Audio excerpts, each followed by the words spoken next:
तो फ्रेंड्स, आज हमारी ज्योग्राफी की 4th क्लास है और इस पे हम लोग जो है आज की क्लास में हम लोग अक्षांश और देशांतर पढ़ेंगे। ठीक है, आशा करते हैं आप सभी स्वस्थ होंगे, मस्त होंगे, पढ़ाई लिखाई कर रहे होंगे आप लोग आराम से। इसी प्रकार पढ़ते रहिए। ठीक है, जीवन में बिना संघर्ष के कुछ नहीं है भैया, संघर्ष तो करना ही पड़ेगा। जंगल में चाहे शेर हो या हिरन हो, दौड़ना तो सभी को पड़ता है। ठीक है, अब शेर भोजन के लिए दौड़ता है और हिरन अपनी जान बचाने के लिए दौड़ता है। इसलिए जंगल में कोई भी हो, दौड़ना सभी को पड़ता है। इसलिए संघर्ष तो सभी को करना है, पढ़ना तो पड़ेगा ही। अगर कुछ करना है तो पढ़ना तो पड़ेगा ही। इसलिए आप लोग कंटिन्यू क्लास को लेते रहिए। और मैंने आप लोगों से कमिटमेंट किया है कि मैं निःशुल्क जीएस पढ़ाऊँगा, तो ये मेरा वादा है कि मैं निःशुल्क जीएस पढ़ाऊँगा और आपको टॉपिक टू टॉपिक पढ़ाऊँगा। एक भी टॉपिक इधर का उधर नहीं होगा, टॉपिक टू टॉपिक आपको जीएस पढ़ाई जाएगी। और आने वाले एग्ज़ाम में आपको इस क्लास से क्वेश्चन देखने को मिलेंगे तकरीबन 85 से 85%। तो मैं कमिटमेंट करता हूं कि 85% क्वेश्चन जीएस के आपको हर एग्ज़ाम में, हर वनडे एग्ज़ाम में मिलेंगे। ठीक है, इसलिए आप लोग कल क्लास को कंटिन्यू करते रहिए। ठीक है, साथ में कमेंट करते रहिए, जो कमियां हों बताते रहिए, हम उनमें सुधार करते रहेंगे। तो आइए हम लोग शुरू करते हैं। अक्षांश और देशांतर। अक्षांश और देशांतर क्या होते हैं? ठीक है, आप सभी ने ग्लोब तो देखा ही होगा, पृथ्वी नहीं, वो ग्लोब जो होता है आप सभी ने देखा होगा। ग्लोब पर 2 प्रकार की लाइनें होती हैं, मैं बताता हूँ, चित्र के द्वारा समझिएगा आप लोग।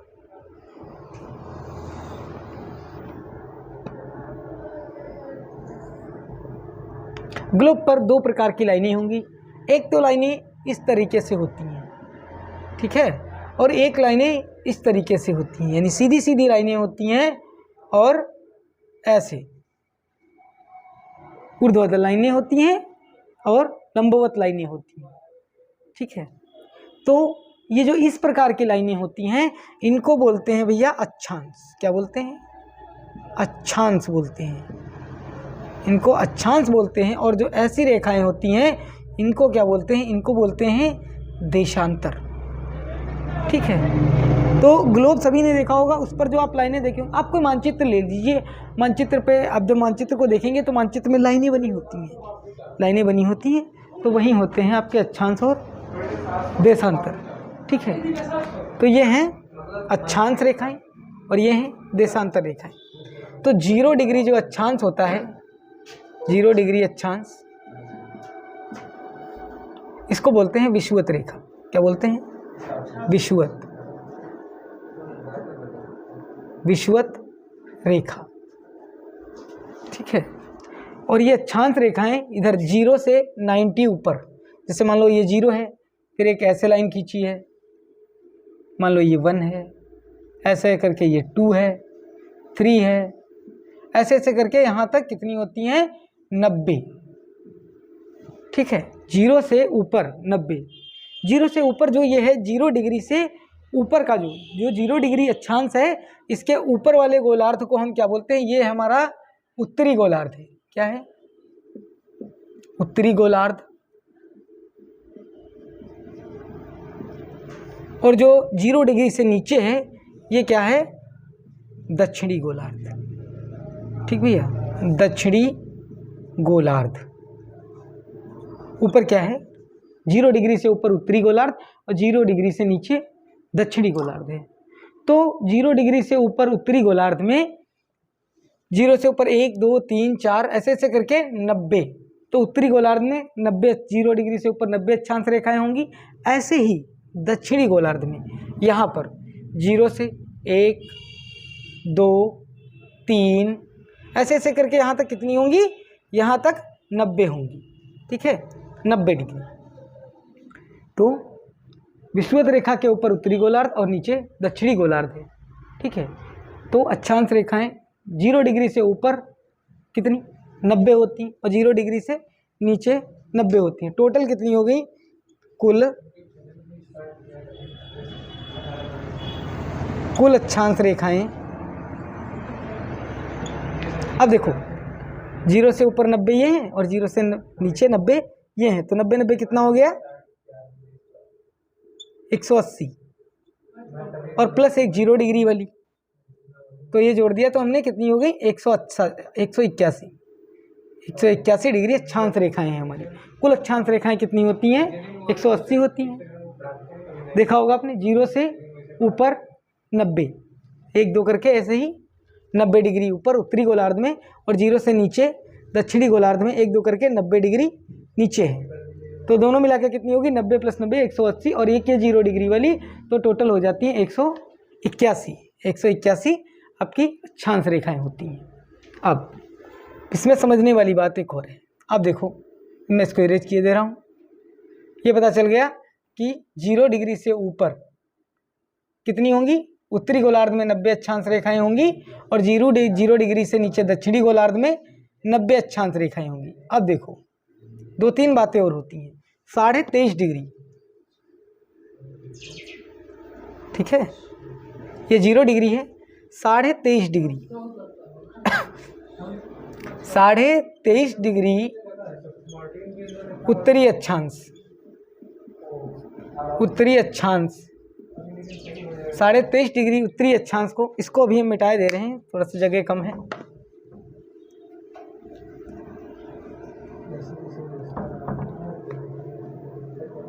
साढ़े 23 डिग्री उत्तरी अक्षांश पर क्या होती है कर्क रेखा। ऐसे ही 23.5 डिग्री दक्षिणी अक्षांश पर क्या होता है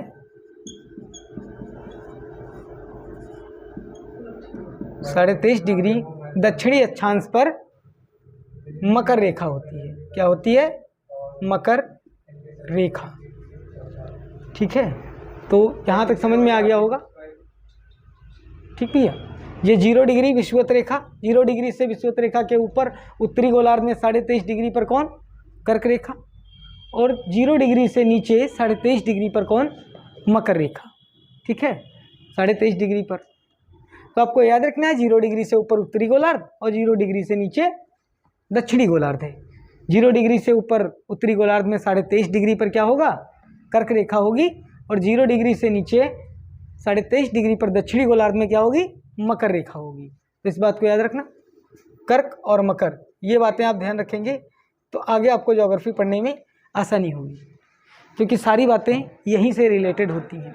जब आप पृथ्वी के बारे में जान जाएंगे, अक्षांश देशांतर जान जाएंगे, उत्तरी गोलार्ध और दक्षिणी गोलार्ध जान जाएंगे, तो आप पूरी ज्योग्राफी आराम से पढ़ सकते हैं और समझ सकते हैं, ठीक है। इसके लिए हम लोग आगे देखते हैं। जहाँ तक बात समझ में आ गई होगी, जो ऐसे लाइनें होती हैं, ठीक है, जो इस तरह प्रकार की लाइनें होती हैं ग्लोब पर, वो क्या होती हैं अक्षांश रेखाएं होती हैं भैया, ठीक है। और 0 डिग्री अक्षांश, 0 डिग्री अक्षांश होता है। 0 डिग्री अक्षांश के ऊपर, 0 डिग्री अक्षांश को क्या बोलते हैं भैया, मैंने लिखवाया आपको, विषुवत रेखा बोलते हैं। 0 डिग्री जो अक्षांश है इसको विषुवत रेखा बोलते हैं। 0 डिग्री अक्षांश के ऊपर उत्तरी गोलार्ध होता है और 0 डिग्री से नीचे दक्षिणी गोलार्ध होता है।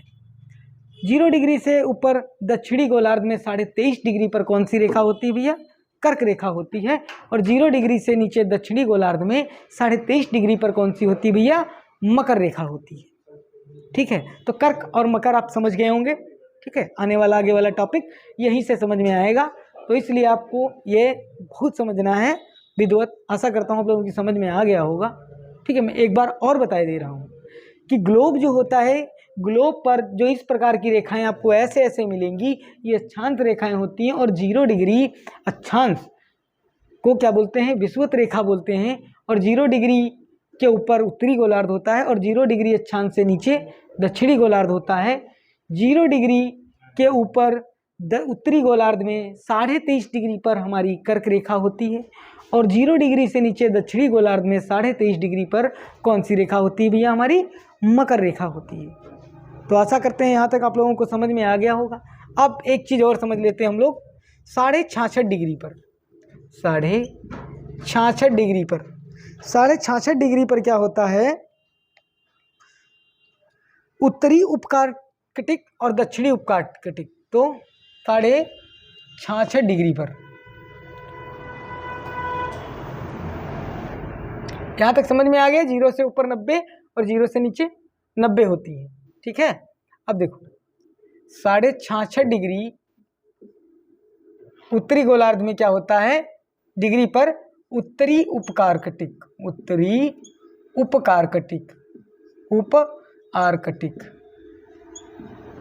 आर्कटिक होता है, ठीक है। और 66.5 दक्षिणी गोलार्ध पर क्या होता है, दक्षिणी उप आर्कटिक, दक्षिणी उप आर्कटिक, उप आर्कटिक,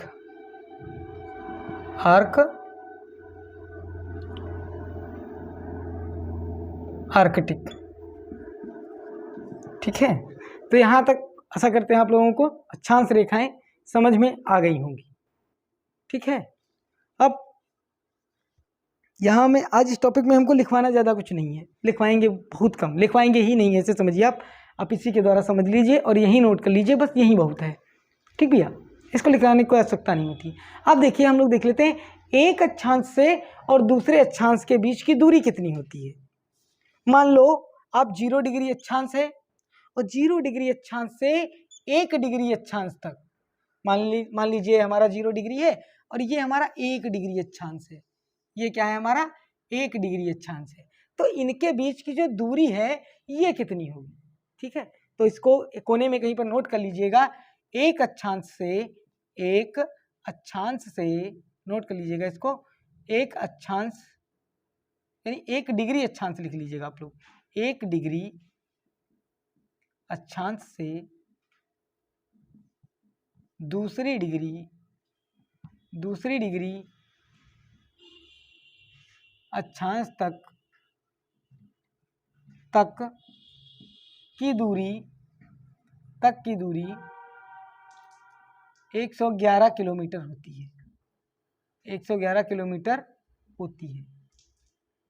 यानी एक अक्षांश से दूसरे अक्षांश तक के बीच की दूरी भैया कितनी होती है, 111 किलोमीटर होती है। यानी 1 डिग्री अक्षांश से दूसरी डिग्री अक्षांश तक की दूरी कितनी होती है, 111 किलोमीटर होती है। तो आप समझ गए होंगे, आशा करते हैं अक्षांश रेखाएं आपकी समझ में आ गई होंगी, ठीक भैया। कुल अक्षांश रेखाएं हमारी कितनी होती हैं, 90 ये, और एक 0 डिग्री वाली, कुल 180 प्लस 181 अक्षांश रेखाएं होती हैं टोटल। मैंने बता दिया 0 डिग्री अक्षांश को क्या बोलते हैं, विषुवत रेखा, और 23.5 डिग्री उत्तरी अक्षांश को कर्क रेखा, और 23.5 डिग्री दक्षिणी अक्षांश को क्या बोलते हैं, मकर रेखा बोलते हैं। 66.5 डिग्री उत्तरी अक्षांश को क्या बोलते हैं, उत्तरी उप आर्कटिक, और 66.5 डिग्री दक्षिणी अक्षांश को क्या बोलते हैं, दक्षिणी उप आर्कटिक, ठीक है। यहाँ तक बात समझ में आ गई हो। आगे बढ़ते हैं हम लोग आगे। ये तो हमने अक्षांश रेखाओं की बात कर ली, ठीक भैया, ये तो अक्षांश रेखाएं हो गई हमारी। अब हम लोग आगे बढ़ते हैं, देशांतर रेखाएं। इसको बना लीजिए आप लोग, नोट कर लीजिए, ठीक है। ना नोट कर पाए तो स्क्रीनशॉट ले लीजिए इसका।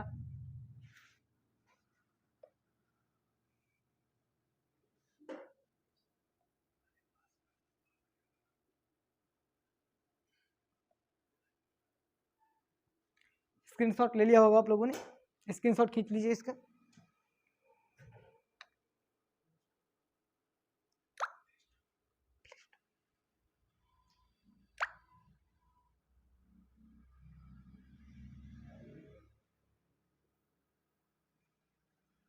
चलिए अब हम लोग पढ़ते हैं देशांतर रेखाएं, ठीक।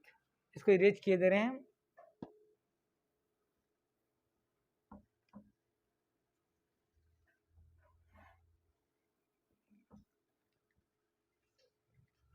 अब देखिए देशांतर,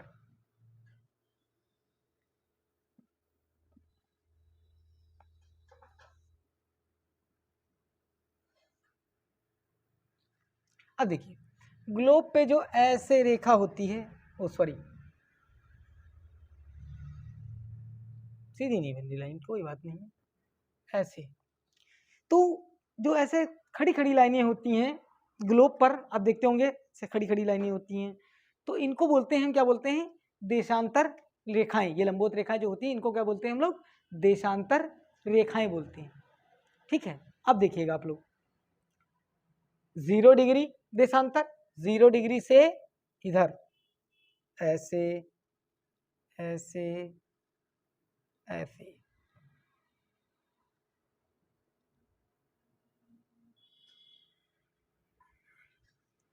कुछ बना नहीं ठीक ठाक, चलिए दोबारा बनाते हैं इसको।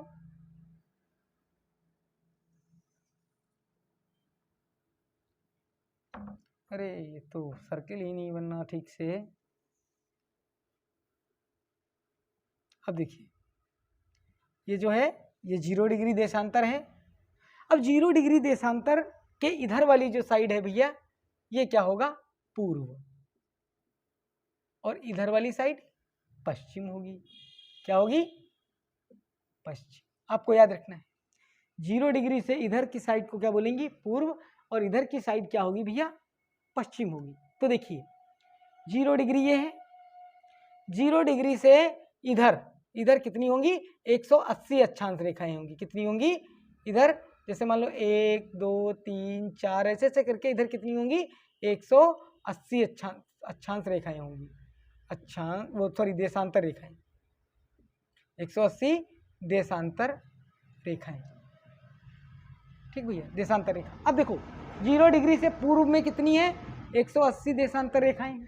ऐसे ही 0 डिग्री से पश्चिम में कितनी होंगी? 180 देशांतर रेखाएं होंगी। ठीक है, देशांतर रेखाएं, रेखा। ठीक, तो 0 डिग्री से पूर्व में कितनी? 180 देशांतर रेखाएं, और 0 डिग्री से पश्चिम में कितनी? 180 देशांतर रेखाएं। तो भैया 180 और 180 मिलके कितनी हो गई? 180 और 180 मिलके कितनी होगी भैया हमारी? 360। तो अच्छा, देशांतर रेखाएं कितनी होती हैं भैया हमारी?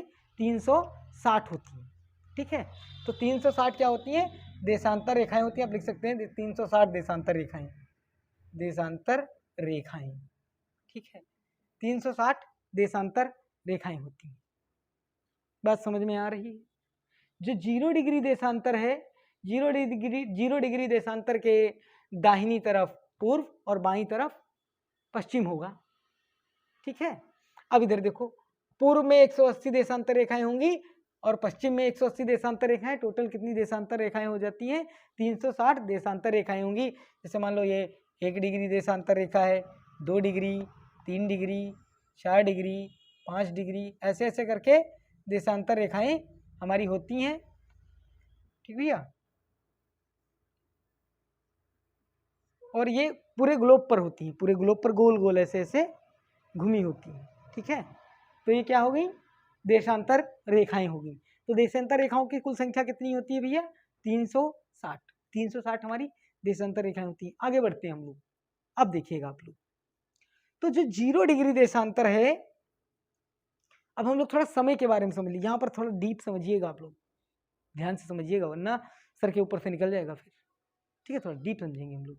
0 डिग्री जो देशांतर है, इसके आगे पूर्व, मान लो यहाँ का समय 0 डिग्री ग्रीनविच लंदन से गुजरता है। ये भी एक पॉइंट नोट कर लीजिएगा आप लोग। 0 डिग्री देशांतर, 0 डिग्री देशांतर ग्रीनविच लंदन, लंदन से गुजरता है।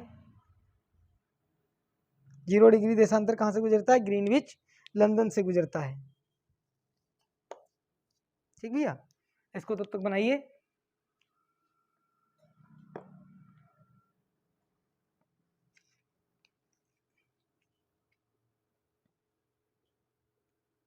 इसको बना लीजिए आप लोग।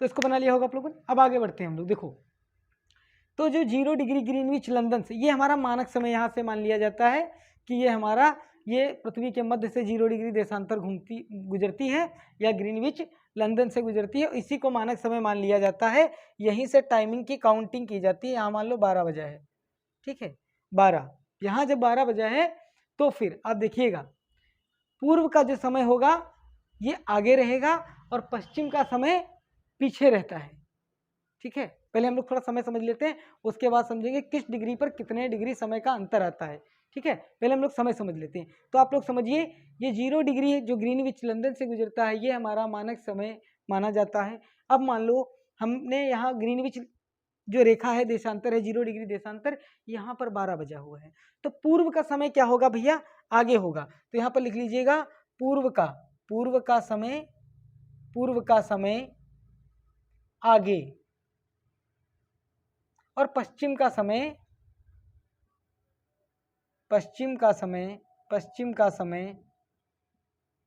पीछे, ठीक है। ये दो बातें आपको ध्यान रखनी है। जो हमारा 0 डिग्री देशांतर है, तो 0 डिग्री देशांतर से जब हम पूर्व की तरफ जाएंगे तो यहाँ का समय ग्रीनविच से आगे होगा, और जब हम पश्चिम में जाएंगे तो ग्रीनविच पर जितना बजा होगा उससे पश्चिम का समय पीछे होगा और पूर्व का समय आगे होगा, ठीक है। ग्रीनविच पर जितना टाइम हुआ होगा पूर्व का समय उससे आगे होगा और पश्चिम का समय पीछे होगा। यहाँ तक बात समझ में आ गई होगी, ठीक है। अब हम लोग आगे बढ़ते हैं। अब कितनी दूरी पर कितने समय का अंतर आता है, यानी कितनी डिग्री पर कितने समय का अंतर आता है। तो देखो 1 डिग्री पर, यानी कि हम 0 से अगर 1 डिग्री चलते हैं, 0 डिग्री से 1 डिग्री चलते हैं तो हमें कितना समय लगता है भैया, 4 मिनट का समय लगता है। यानी 0 से अगर हम 1 डिग्री पर हमें जाने में कितना समय लगता है, 4 मिनट का समय लगता है, ठीक है। ऐसे ही जब हम 1 घंटा जाएंगे तो कितने डिग्री का समय लगेगा, ठीक है। जब 1 घंटा जाएंगे तो कितने डिग्री का समय लगेगा, तो भैया 15 × 4 बराबर 15 चक्कू 60 मिनट, ठीक है 60 मिनट। यानी कि कितने पर, 15 डिग्री पर। 15 डिग्री पर जब हम जाएंगे तो 1 घंटे का अंतर हो जाएगा, ठीक है। अब देखो मैं यहाँ पर एग्जाम्पल बेस पे आपको समझाता हूँ, समझिएगा, ठीक है। देखो जैसे ये 0 डिग्री है, यहाँ पर मान लीजिए 12 बजा है, यहाँ पर कितना बजा है, यहाँ पर भैया 12 बजा है, और ये आपका 15 डिग्री है, क्या है 15 डिग्री देशांतर है। तो जब यहाँ ग्रीनविच पर 0 डिग्री देशांतर पर 12 बजा होगा तो यहाँ पर 15 डिग्री पर 1 बजा होगा। कितना बजा होगा, 1 बजा होगा। उसके बाद आगे 15 डिग्री पर और बढ़ेंगे हम तो 2 बजा होगा, ठीक है। ऐसे ही और आगे बढ़ेंगे तो ऐसे ऐसे टाइम करके बढ़ता है। तो यानी कि 15 डिग्री पर हमें 1 घंटा टाइम बढ़ जाता है। तो ग्रीनविच से जब हम पूर्व की ओर जाएंगे तो टाइम आगे बढ़ेगा, वैसे ही हम लोग पीछे आ जाते हैं। पश्चिम में देखिए आप, मान लीजिए हम 0 डिग्री से 15 डिग्री पश्चिम में है, ये 15 डिग्री आपका है, यहाँ पर हम पश्चिम में हैं, तो यहाँ पर कितना बजा होगा भैया, सिंपल सी बात है, क्योंकि यहाँ 12 बजा है तो फिर यहाँ पर 11 बजा होगा। कितना बजा होगा, 11 बजा होगा। सिंपल सी बात है, आराम से कर लेंगे इसको, ठीक है। यानी कि 1 डिग्री जाने पर 4 मिनट का समय लगता है, तो फिर 15 डिग्री जाने पर कितना समय लगेगा, 1 घंटे का समय लगेगा। और मैंने बता दिया है आपको, पहले बता रखा है कि 0 डिग्री जो हमारी देशांतर रेखा है जो ग्रीनविच लंदन से गुजरती है, ये मानक समय है। इसके 0 डिग्री से पूर्व की ओर जाने का समय, पूर्व जब आप जाएंगे तो समय आगे होगा, और पश्चिम जब आप जाएंगे तो समय क्या होगा भैया, पीछे होगा। कॉमन सी बात है, आप समझ गए होंगे, आशा करते हैं समझ में आ गया होगा।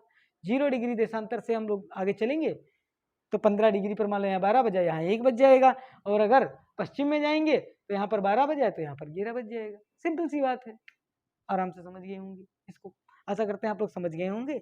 ना समझ गए होंगे तो वीडियो को रिवाइव करके देख लीजिएगा, और फिर भी ना समझ में आए तो कमेंट में आप बता दीजिएगा, मैं इसका एक और क्लास बना दूंगा, ठीक है। आराम से आगे बढ़ते हैं हम लोग। आशा करते हैं ये आपको समझ में आ गया होगा। देशांतर रेखाएं टोटल हमारी कितनी होती हैं भैया, 360 होती हैं, ठीक है। और 0 डिग्री से इधर पूर्व होता है, इधर पश्चिम होता है। पूर्व का समय आगे और पश्चिम का समय पीछे होता है, ठीक है। देशांतर रेखाएं टोटल कितनी होती है हमारी? 360 होती है। इसको बना लीजिए आप लोग, बनाना चाहें तो बना लीजिए आप लोग।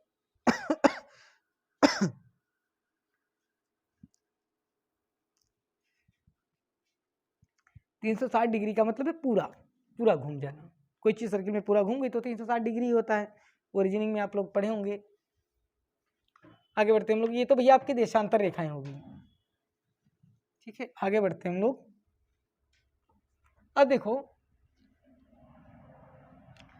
अक्षांश देशांतर तो हमने समझा दिए। अब अंतरराष्ट्रीय तिथि रेखा क्या होती है? अंतरराष्ट्रीय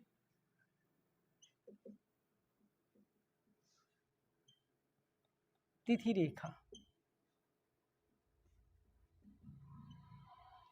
अंतरराष्ट्रीय तिथि रेखा। अब देखो भैया, 180 यामोत्तर के से मान लो जैसे ये बना हुआ है ग्लोब आपका, और ये हमारा 180 देशांतर है। कितना है? 180 देशांतर है। तो इसी के सीधे में रेखा खींच दी गई, अंतरराष्ट्रीय तिथि रेखा बना दी गई है, ठीक है। अंतरराष्ट्रीय तिथि रेखा बना दी गई है, ठीक है। वो तो अभी चार्ट नहीं है, मैं आपको दिखाता, चलो मैं बना के दिखा देता हूँ आपको, ठीक है। अंतरराष्ट्रीय तिथि रेखा कहाँ से गुजरती है? आपको याद रखना है 180 जो हमारी देशांतर रेखा है उसी के पास, मतलब वहीं से अंतरराष्ट्रीय तिथि रेखा बनाई गई है। तिथि रेखा का मतलब होता है डेट का डिवीजन, ठीक है। जैसे मान लो ये अंतरराष्ट्रीय तिथि रेखा है, ठीक है। तो आप, मैंने बता दिया था ये पूर्व हो गया, ये पश्चिम हो गया, तो ये अंतरराष्ट्रीय तिथि रेखा है। आप मान लीजिए ये अंतरराष्ट्रीय तिथि रेखा है, तो आप मान लीजिए समुद्र में किसी जहाज से यात्रा कर रहे हैं, मान लीजिए सोमवार है, सोमवार यहां पर है, आपने सोमवार को यात्रा करना शुरू की, ठीक है। तो जब हम यहां पर आएंगे, इधर जैसे ही अंतरराष्ट्रीय तिथि रेखा को इधर करेंगे, क्रॉस करेंगे, तो एक दिन घट जाएगा। इधर कौन सा दिन हो जाएगा? रविवार। और मान लो अगर हम इधर से रविवार को यहाँ यात्रा कर रहे हैं, टाइम बदले या दिन ना बदले उससे नहीं मतलब है, लेकिन जैसे ही हम अंतरराष्ट्रीय तिथि रेखा को क्रॉस करेंगे तो रविवार का डे यहाँ पर, रविवार का क्या हो जाएगा? सोमवार हो जाएगा, ठीक है। ये होती है अंतरराष्ट्रीय तिथि रेखा, यानी कि इसको क्रॉस करने के बाद डेट बदल जाती है। मान लीजिए यहाँ पर एक कप्तान कोई यहाँ पर सोमवार को यात्रा कर रहा है, तो आज के दिन उसने अपनी डायरी में सोमवार लिखा है, ठीक है। यहाँ पर सोमवार लिखा है, और जैसे ही वो अंतरराष्ट्रीय तिथि रेखा को इधर क्रॉस करेगा तो फिर अपनी डायरी में वो कौन सा दिन लिखेगा? वो भी अपनी डायरी में रविवार लिखेगा, ठीक है। ये आपकी अंतरराष्ट्रीय तिथि रेखा होती है। इसे तिथि का विभाजन किया जाता है, डिवीजन किया जाता है। ये मैं आपको कॉमन बता देता हूँ, अब समझिएगा। आप लोग मैप देख लीजिएगा, मैप में मैं बता देता हूँ। ऐसे हमारा साइबेरिया है, ठीक है, ऐसे हमारा साइबेरिया है, इधर अलास्का है, ठीक भैया। तो यहाँ से ऐसे अंतरराष्ट्रीय तिथि रेखा चलती है, लेकिन साइबेरिया विभाजित ना हो इसलिए पूर्व की तरफ मोड़ दी जाती है, और फिर ऐसे चली जाती है। तो बेरिंग सागर में थोड़ा पश्चिम, ऐसे चलेगी तो बेरिंग सागर में थोड़ा पश्चिम की ओर मोड़ दी जाती है। उसके बाद ये सीधे ऐसे चली जाती है, फिलीपींस होते हुए इधर निकल जाती है। तो इस प्रकार की जो ये है अंतरराष्ट्रीय तिथि रेखा होती है। तो कोई भी जहाज यात्रा करते समय जब इसको क्रॉस करता है तो डेट बदल जाती है। पूर्व में जाएगा तो एक दिन आगे, और पश्चिम में जाएगा तो एक दिन पीछे हो जाता है, ठीक है। आज की क्लास में लिखना कुछ नहीं है, केवल और केवल बस समझना ही है, क्योंकि ये मेन पार्ट है ज्योग्राफी का। आप अक्षांश देशांतर समझ जाइए, टाइम समझ जाइए, और मानक स्थितियां समझ जाइए कि कौन सा उत्तरी गोलार्ध है, कौन सा दक्षिणी गोलार्ध है। आगे हम लोग जब भी सूर्य की स्थिति पढ़ेंगे और पवन पढ़ेंगे तो वो सब हम लोग जब अक्षांश और देशांतर हमें अच्छी प्रकार से पता होगा तभी हम उसको कर सकते हैं, वरना फिर दिक्कत होने लगती है करने में, ठीक है। तो आप आशा करते हैं इसको समझ गए होंगे। बाकी आप लोग कमेंट में बताइएगा कितना ज़्यादा समझ में आया और कितना नहीं समझ में आया, ठीक है। तो ये अंतरराष्ट्रीय आपकी तिथि रेखा होती है, ठीक।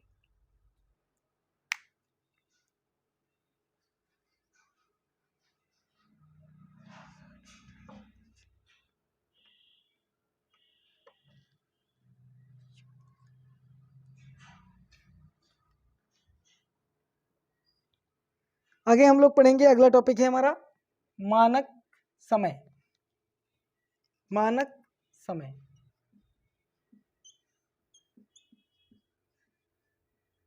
मानक समय, स्टैंडर्ड टाइम। अब देखो, किसी भी देश में प्रधान यामोत्तर रेखा एक होती है, ठीक है। जैसे अपने वहाँ, मैं अपने इंडिया के ले लेता हूँ, इंडिया में हमारा मानक समय क्या है, स्टैंडर्ड टाइम क्या है, 82.5 डिग्री। इसको नोट कर लीजिएगा जरूर आप लोग, 82.5 डिग्री, ठीक है। प्रधान यामोत्तर, भारत की प्रधान यामोत्तर, प्रधान यामोत्तर, ठीक है। भारत की प्रधान यामोत्तर रेखा 22.5 डिग्री है, 82 डिग्री है, सॉरी 82 डिग्री है, जो इलाहाबाद के निकट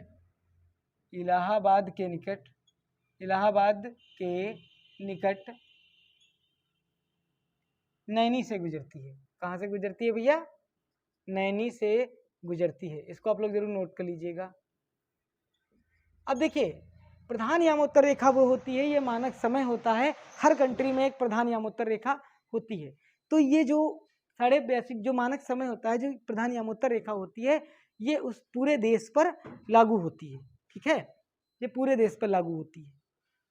आगे एक पॉइंट और है, नोट में आप लोग लिख लीजिएगा, ठीक भैया, इंपॉर्टेंट नोट में लिख लीजिएगा। सर्वाधिक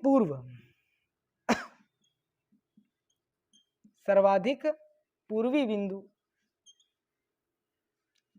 एक चीज नोट लिखिए, भारत में सर्वाधिक पूर्वी बिंदु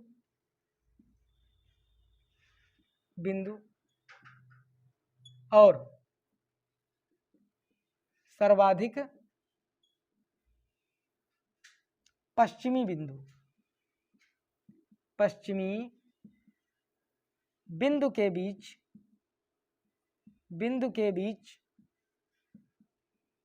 कितने टाइम का अंतर है भैया, लिख लीजिएगा, 2 घंटे का अंतर है, 2 घंटे का अंतर